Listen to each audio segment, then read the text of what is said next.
Daytona USA hit arcades in Japan of 1993, as well as the rest of the world in 1994, and at the time was the most visually advanced racer the world had seen, with fully texture-mapped graphics and a constant 60 frames per second. The game's creator, Toshihiro Nagashi, got the idea for the game after attending a NASCAR race during a trip to North America. With its arcade success, it was pretty much a given that it would hit a SEGA console in due time. There were plans to release the game on the 32X, but it was scrapped early on in planning. The game was set to hit the SEGA Saturn, but progress on porting the game over was unusually slow, and with the struggling sales of the console, SEGA started to panic and reassigned members of the team working on Virtua Fighter 2 over to Daytona USA. And in mid-1995, the game was released on the SEGA Saturn in all markets.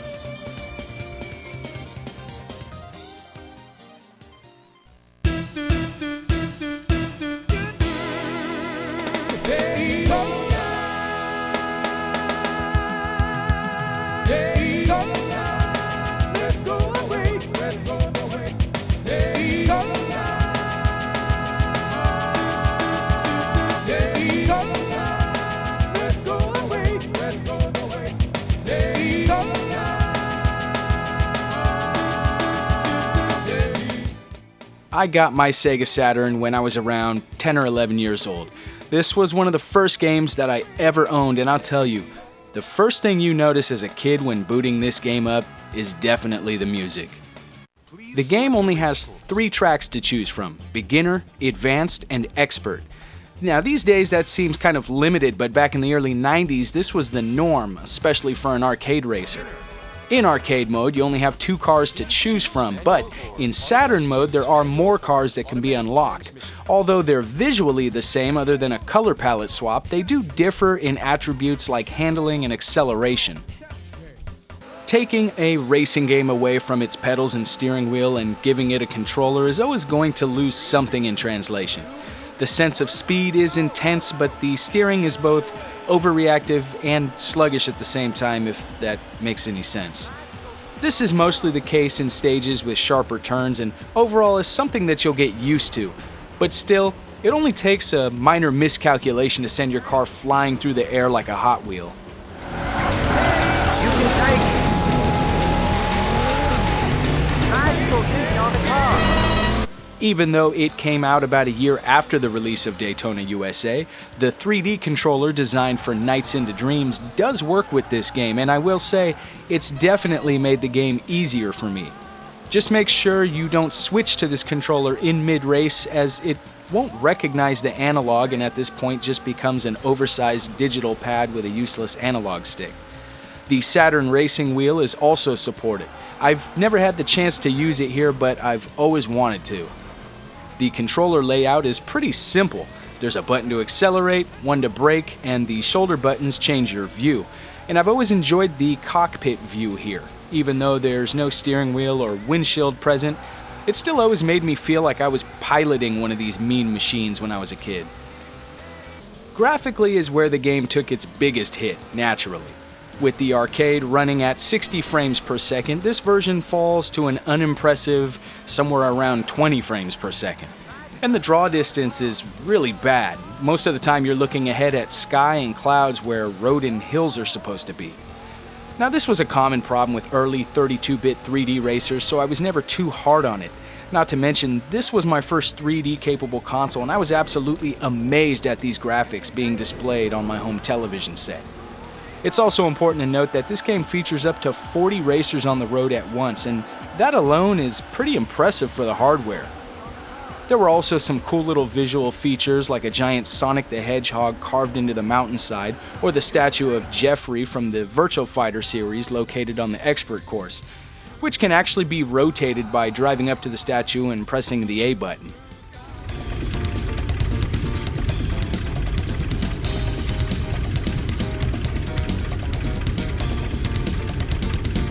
The inclusion of animals like birds and horses were also a very nice touch at the time, and after playing this game for hours as a kid, I would finally get bored and try to chase the horses, but they just kind of jump off of the cliff. And speaking of horses, you can actually play the game as a horse. Seriously, you can race against other stock cars as a horse. Now, this seems silly now, but this blew my mind as a kid strictly based on the fact that it's just so out of place. The horse doesn't handle all that well in my opinion, but it's funny to watch them wreck and tumble around the same way the cars do.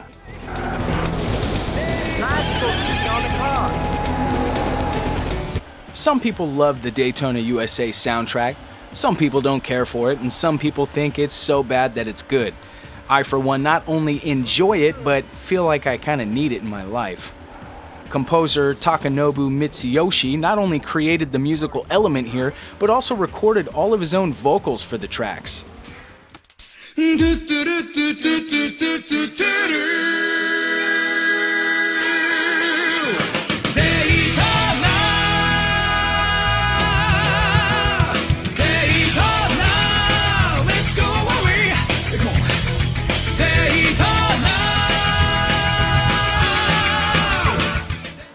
It's one of those soundtracks that'll make you laugh, cry, and make you feel emotions that you never thought existed. It's overly Japanese with a slight American twist, and damn it, the game just wouldn't be the same without these songs. And this is one category where the Saturn can actually brag that it's better than the arcade, as the sound is all digital CD quality.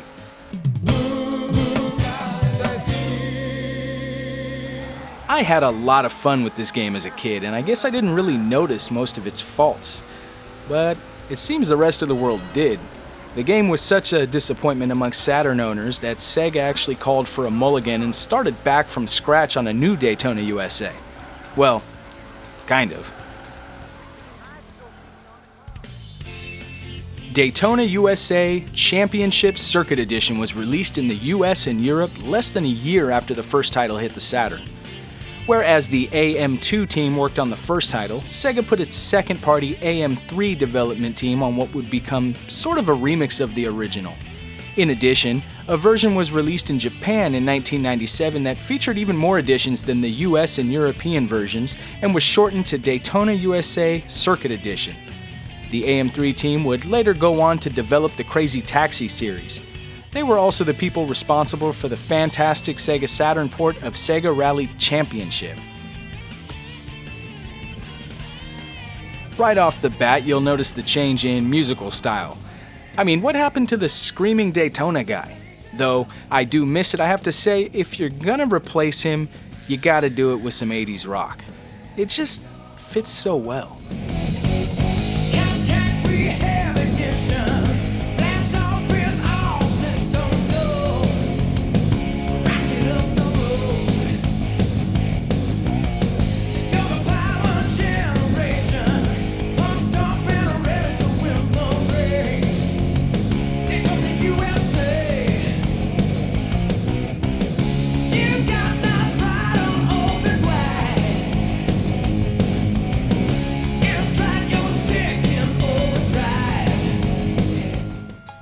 The game features 2 new tracks and a whole new set of cars.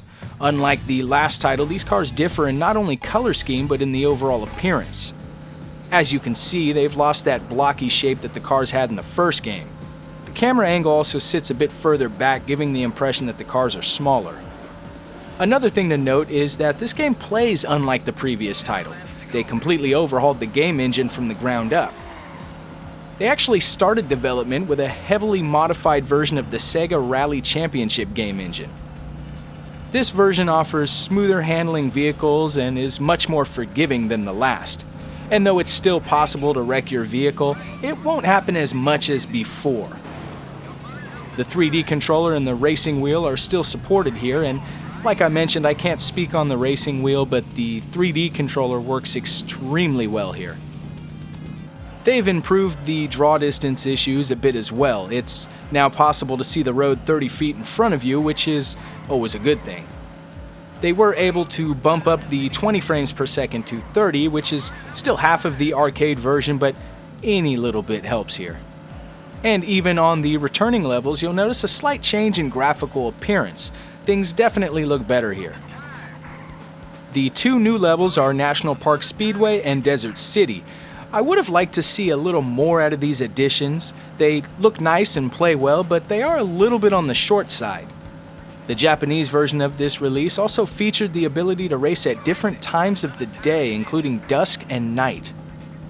Also new here is the option for a 2-player mode, which the lack of in the first game always kind of boggled my mind. In addition, there's a new time trial mode as well, which is perfect for setting up your fastest lap without the hassle of bumping into AI vehicles. And speaking of your opponents, the Daytona USA series was known for its advanced AI. This was pretty innovative at the time, as the AI would adjust according to the player's gameplay. If the player was struggling to place, the other racers on the track would actually move aside as the player makes his way through the pack. If the player displayed an aggressive skill set, the AI would actually change lanes in front of the player to block him from advancing. Just like in the first installment, there are a few unlockables here. You can race with the Team Hornet car from the first game, which features maxed out attributes, but this one can be a bit difficult to handle at times. It definitely likes to break loose. The horse also makes a return, this time with the name Uma, and thanks to the new driving mechanics, she's a little easier to handle this time around. You can also still mess around with the Jeffrey statue located in the Seaside Street Galaxy stage. Another really big change was the soundtrack.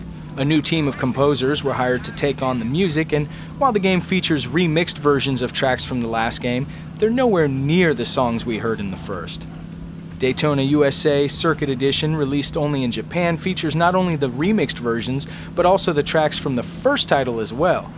I wish they would have given us that option. There was a NetLink compatible version of this game that was released exclusively on the SEGA Online store. This is the rarest North American Saturn game ever released. A copy sold on eBay back in 2013 for almost $2,000. The 90s were filled with these remix-style titles, kind of Street Fighter-esque, but it's unusual that they completely revamped the game engine. It's nice that they did, as it made for a smoother and better-looking game. This is the version that the first game should have been. With that being said, I really enjoy both titles, and I believe both are must-own titles for Saturn owners. In 1998, the AM2 team and SEGA did it again when they released Daytona USA 2: Battle on the Edge. This game was only released in arcades and never saw a console release, which is really a shame. I mean, this game improved on just about everything, including gameplay, damage physics, and visuals. This game was really something to look at. It was followed up by an upgraded version entitled Daytona USA 2 Power Edition.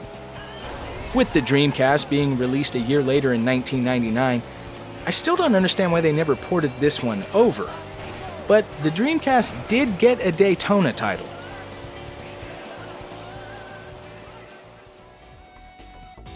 Seeing a late 2000 release in Japan and an early 2001 release for the rest of the world was Daytona USA 2001, or in America simply known as Daytona USA. And unlike Daytona USA 2, this is not really a true sequel. Instead, it's more of a remix game like Daytona USA Championship Circuit Edition was. The big difference here is, whereas the previous games were handled by either the AM2 or AM3 teams, this was developed by Genki as well as Amusement Vision. Well, let's see how they did.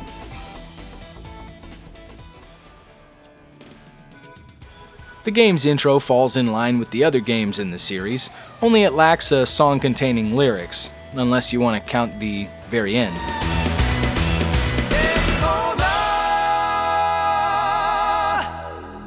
The game features a nice selection of cars, some of which need to be unlocked. The main difference here is the variation of vehicle appearance. In the previous titles, there were vehicles with different colors and paint jobs, but all the cars shared the same body style. In this game, there are numerous body styles to choose from. You can also design custom color schemes for your vehicle, as well as select different tire variations that'll affect the way your vehicle handles. In addition to the tracks seen in the previous two games in the series, there are also 3 new tracks offered here. Every track can be played normally, as well as in mirror mode, in reverse, and in reversed mirror mode. The biggest change is noticed as soon as you start a race. The game engine was once again redesigned from the ground up. This game was criticized for its overly sensitive steering controls, and while I will admit it's a bit startling at first, most people will be able to get used to it. The cars seem to break away from the road a little quicker, making it a little bit easier to drift, and I find the drifting a little easier to control for the most part. A minor complaint would be the camera adjustments being on the D-pad. It usually means you're taking your thumb off of the analog stick for a second to change your view, which in a game moving at these speeds can lead to quite the crash. I've always been a big fan of the Dreamcast's visuals. Even though the PS2 was more powerful, there was always something about the colorful, smooth graphical capabilities of this Sega console that left me amazed. This is definitely one of those games that shows off what the console could do. Everything is extremely colorful and the game runs very smooth, even with 40 cars in a race. They did a really good job of recreating the old tracks, even though a few minor things have changed. For some reason, they removed the roller coaster from the National Park Speedway, which I always thought was very cool to see beside the track. And Jeffrey is no longer interactive. Well, at least as far as I could tell. But you can still chase a horse off of the cliff. The 3 new levels were nice but simple addition to the series. Again, I would have liked to see a bit more. I mean, if you're recycling a game this many times and you're only adding 3 new levels to the game, at least make one of them as long and as detailed as Seaside Street Galaxy. One of the stages is just an oval circuit with even less detail than the original game's beginner track. Mermaid Lake is probably my favorite out of the 3, though I wish it was a little more challenging, but it features some very nice scenery and it's just all around a fun course. On another note, I get quite irritated with the text that flashes across the screen every time you complete a lap. It really obstructs my view and flashes for way too long. I mean, there's already enough going on with the HUD between the traffic map, current lap, lap times, position, tack, and speedo. It's very busy, to say the least. Championship mode is new to the series, and in this mode, you'll need to place high enough to continue your progress. I think it's 5th or better. There's really not a lot of variety here, but it's a nice touch. Time trial makes a return here if you want to try to record your fastest lap, or you can just use it to goof around like I do. The music makes a return to its roots here. You'll find a nice mixture of remixed and original music to go along with the high-paced action. And with a next-generation console and advancements in gaming, we get a lot higher quality sound effects, from the roaring engines to the squealing tires and metal-on-metal car collisions. I really like what they did here, though by default the effects can be quite loud and often drown out the music. Despite my little gripes, this is still one hell of a little racing game for me. I was actually really late to this one and didn't play it for the first time until about 6 years ago. The reasoning behind that was mostly due to the fact that I knew it was just another remix game and I heard quite the amount of complaints about the game. But I have to say I was pleasantly surprised, and I recommend this whole series to any racing game fan. Every game here can be had for relatively cheap, well, except for the Netlink version of Championship Circuit Edition. This is your crew chief. The cornfit really tough, but it's a beautiful.